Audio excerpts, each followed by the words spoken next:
Hey guys, I got with the picks here. It is Thursday, early morning. Last football game we put out was the over in the Dallas Giants game. And while I know the number was 39, the number eventually ended up going off at 38 and a half. When I put the video out, I put it out at 39. I had it at 39, and I also had it at 38 and a half. I sure hope a lot of you guys were able to get it to that extra half point off. If not, no harm, no foul. That game, regardless, almost felt like a win to where it was at halftime and where it went. But I mean, if you're a real football guy and you watch that game, Dallas inside the 10 on two different occasions, no scores. A ball hit land. I mean, no excuses, but that game should have been somewhere in the 50s, and it landed on 39. So the overall record went to 13-5-2. So we're still sitting at 72.2% on the year, which is crazy. Tonight, we got NFL. Thursday Night Football. Dolphins going to Cincinnati. This line opened up at Cincinnati -4. Right now it's at Cincinnati -3.5. The total opened up at 44, and it sits at 47.5. Somehow last week, Dolphins ended up beating the Bills on Sunday by the score of 21-19. That took their record to 3-0 on the year. Just some crazy numbers. Their defense was on the field for 90 plays. I don't know if you guys know what that means. Their defense was on the field for 90 plays. That's unheard of. Absolutely unheard of. They gave up over 500 yards to the Bills. Tua, in the game, he literally got knocked out on his feet. They claimed it wasn't a concussion. They claimed this, they claimed out. If you watched the game and you watched what happened in that, he was literally knocked out on his feet. Terrible. And that's going to go with something else a little bit later that I talk about also. He left the game in that, obviously he left the game for a little while in that game. Jalen Waddle pulled a hamstring in that game. Don't get me wrong, I expect both these players to play. But how healthy will they be? You know, Tua's already talking. It wasn't even so much the concussion that he's hurt. It's more of a back injury. He's saying it's hard for him to move. He's having a hard time handing off the ball. He's having a hard time making throws. Obviously, the back's connected to everything. So things are going to be a lot more difficult. I don't expect Tua to be out there at 90%. I don't expect him to be out there at 85%. I do expect him to be out there.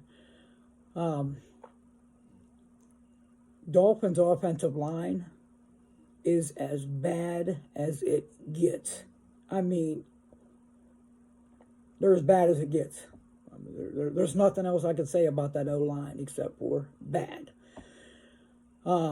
This is a short week. It's a quick turnaround. Okay, Cincinnati played on Sunday also. Their defense wasn't on the field for no 90 plays. There was no injuries in that game. So obviously this short turnaround and a team traveling to Paul Brown and another team just being at home, yes, there's value, there's an edge, there's a lot of things pointing towards Cincinnati in this game. Where the Bengals, I'd like to say they woke up last week and said, we're still the AFC champions. And it's time for us to play a little bit of football. They got to win. against a very, very scrappy Jets team. This Jets team is not the same old Jets team as we're used to. This Jets team has a lot of young talent on it. And this Jets team has more young talent coming back this week with Zach Wilson coming back. We're not talking about that game, but the Jets are a very scrappy young team. It was a good win for the Bills to get. I know you guys are probably saying, okay, it was the Jets. It was the Jets. I get it. I do.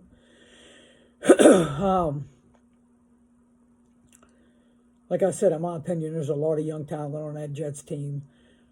Burrows was averaging 4.9 yards per completion before the Jets game. In the Jets game, he was getting off 7.9 yards per reception. The point of this whole thing is there was a lot of good on the offensive side that came out of that game in the Jets game for Cincinnati to be riding high on. Now, on the other side of the ball, the defensive side of the ball, well, that's kind of a different story for Cincinnati last week. The Bengals lost their all-world, all-everything defensive tackle, DJ Reader. He's out for a while after getting injured in the Jets game. Not sure if you guys know who that is. If you watch football, you better damn sure know who that is. Or if you don't know who it is yet, you better damn sure find out who he is. When I tell you this, your first thing that's going to come to your mind is, that's a lie. DJ Reader is the number one defensive lineman in the NFL after, obviously, 2.5 weeks that he played. It went DJ Reader, Chandler Jones, and Aaron Donald. So if you don't know who DJ Reader is, yes, it's a blow to the defensive line. They still have their other stud, Henderson, there. And they have another group that'll rally around this defense and keep on doing what they've done up to this point. Cincinnati's a good defensive team, if you guys don't know. They give up 18 points a game. They give up just a hair over 300 yards a game. A good defensive unit. Very strong on stopping the run, even though the Dolphins probably have the worst running game in the NFL. I can guarantee it's bottom 5 for sure.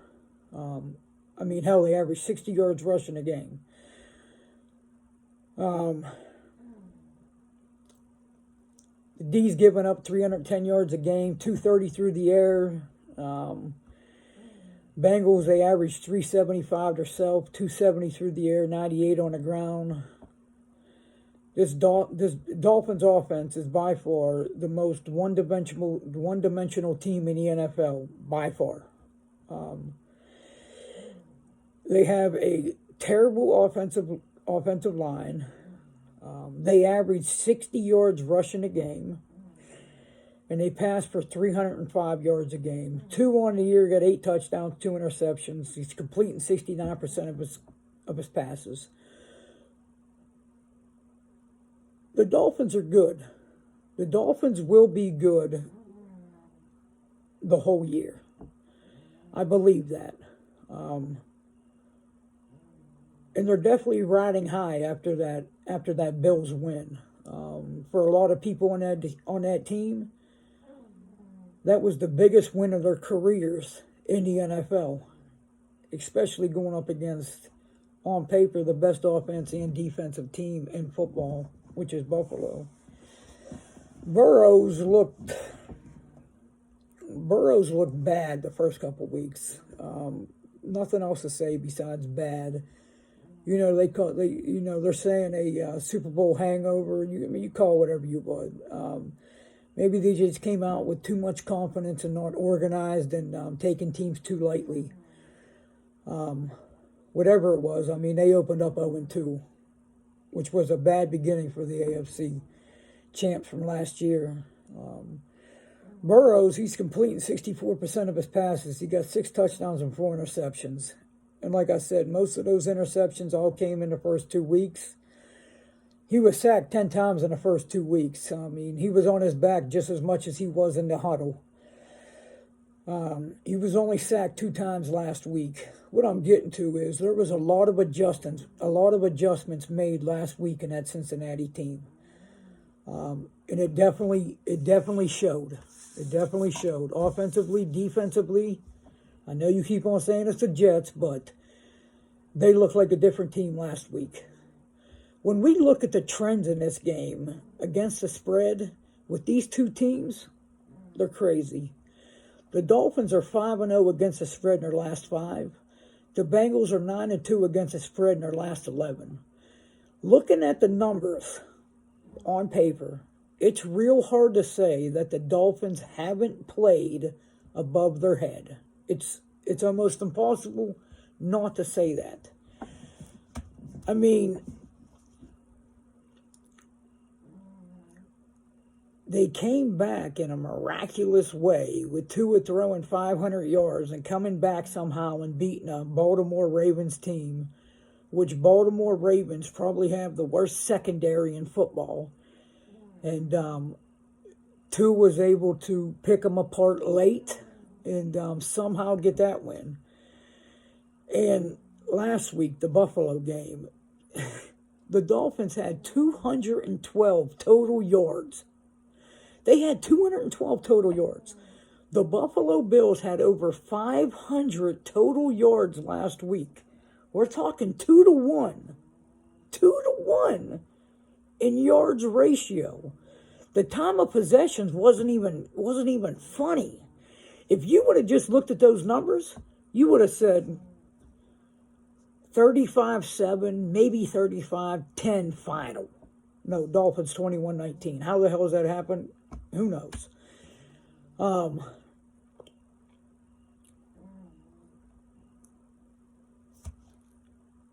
I really think Cincinnati's win last week and being home now on a short week with Xavier Howard's hurt too on the Dolphins. I'm sure all these guys are going to play, but I mean, they're hurt. They're hurt. With all the injuries going on, who knows if these guys are going to finish the game. I mean, it's football. But I know I'm getting a healthy team with a healthy quarterback, with healthy wide receivers, and a nice defense out of Cincinnati. I do know that. I think the Dolphins are set up this week for failure. I really do. And let me tell you the only thing that worries me about this game. I'm not always on the side that the public is on. I'm not always on the side of other handicappers and what they say, because typically I look for different things. There's a whole lot of people in the public that's on the side of the Bengals. Am I saying this is a bulletproof game? No, because no game is bulletproof in any pro sports. Do I think that we are getting a generous spot with the 1-2 Bengals team playing a 3-0 Miami team with the teams that they've already beat this week, and we're giving 3 at home? Numbers alone, this line should be flip-flopped. My personal opinion, I'm going to ladder this game. Let me get to the pick. Yeah, you already know the pick. This is a game, this is going to be a statement game for Cincinnati. They're going to let them know we're still the AFC champs, and we're the AFC champs for a reason. We're going to take down a 3-0 Miami team that is solid as can be, and we're going to do it in a very comfortable and a good win at home.